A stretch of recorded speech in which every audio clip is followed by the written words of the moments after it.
Welcome back to West Texas View. Amanda Byron has been giving us some great information about Safe Place, which is here to help people who have a life of fear from being abused mentally, physically, emotionally, and how it affects the children, or maybe if they don't have children, just them, and the ways that they can have a safe place and then build toward a safe future. And those are very important missions, and it's very fortunate that we have a place like this to serve the Permian Basin.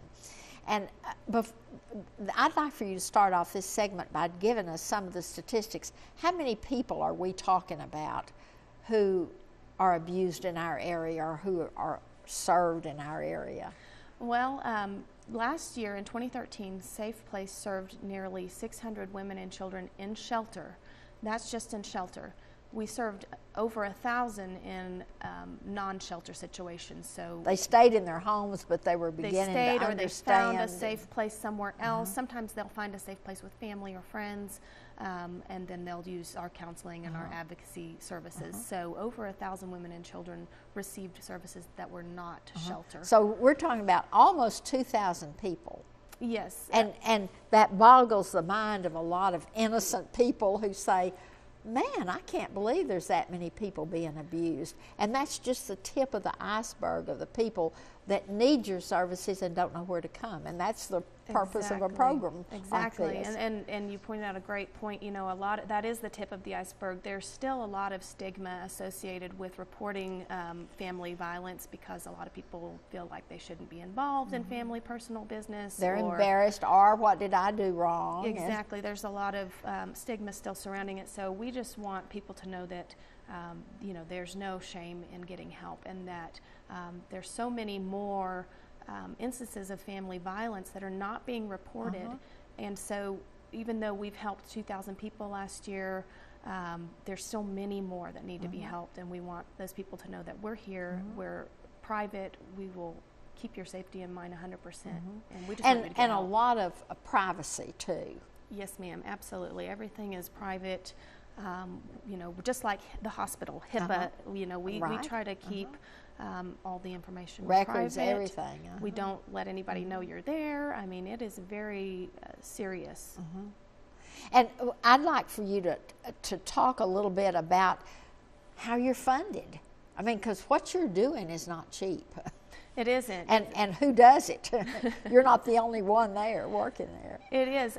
We actually receive funds from various places. So we do government grants, we do foundation grants here from the Permian Basin. We have a lot of great foundations that support us. But you have both state and federal, because this is recognized as a really important. Yes, ma'am. So our development director, who just retired after 15 years, Nancy Betts, she was very awesome and instrumental in getting a lot of these grant and foundation relationships established. So we have that, and then we also do fundraising. We have 2 fundraisers a year. We do in the spring our style show luncheon at Midland Country Club. That's really fun. And then in August coming up, we'll be doing our Odessa fundraiser, which is called Ponderosa with Panache. And it is just going to be super fun. We have a celebrity chef that comes in, and he cooks a gourmet meal for the crowd. We have a great live auction with fun items to bid on, and so that's at Odessa Country Club in August.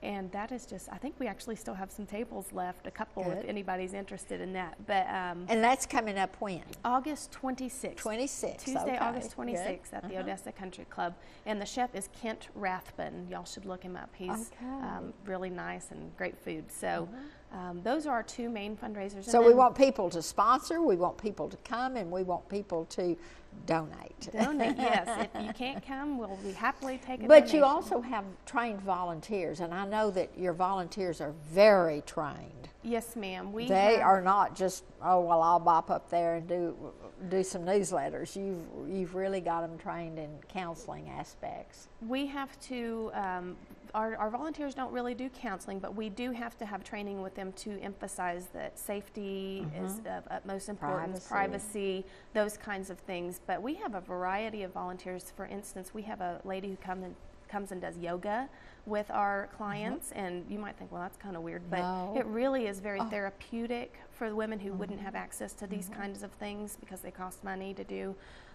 We have people that come in and read stories to the children, and then of course we always need help in our clothing closet and taking all the donations and sorting them so that we can provide. We have to provide clothes for women and shampoo and conditioner and toothbrush. Many times they escape with nothing. Exactly. But the clothes on their back. So we have a closet that has every kind of hygienic and clothing item a woman or a child could need. So we have that for them. So we always need volunteers to kind of organize that. And so your office, your main office, is separate from the safe place because that's where the work is done with the women and children. But if people needed to contact you, the best thing is to call one of the numbers that's rolling across the screen. But you are located in Shared Spaces, which is off Big Spring Street. Shared Spaces is off of North A Street. And it's the old Hillcrest School right over there by Chevron and Claydesta. We have our administrative offices in Suite 2500 there. And the reason we moved is because, as I mentioned, we are busting at the seams with providing programming. And so us that's the most important. needed to make space for the programming. And so we've moved over to Shared Spaces. And so it's been good. But a lot of times a community needs this information because they know people in their community and they can say, you need to talk with them. And so that's the reason it's really important that people know how to contact you. Not only the hotline that's rolling across the screen, but also your office and can talk with you or your director. And so we don't have a lot of time left, but I want you to recap the services, recap what you do and how to access them. Okay, so we have a 24-hour emergency hotline, and that is the first point of contact for somebody, and that number, as you said, is rolling across the screen. That is the big deal we need you to call if you are in a situation. We have emergency shelter that you can come and stay out for 90 days.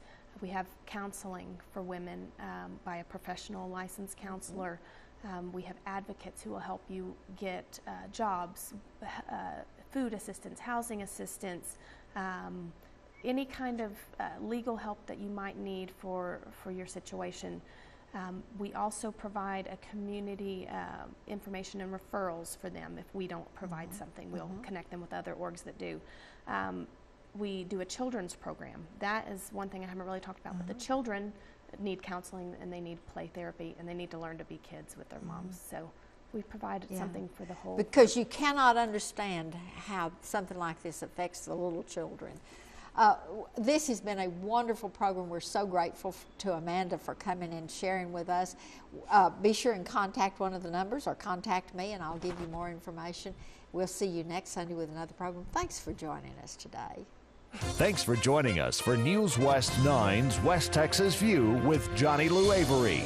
This has been a public affairs presentation of KWAB-TV and KWES-TV.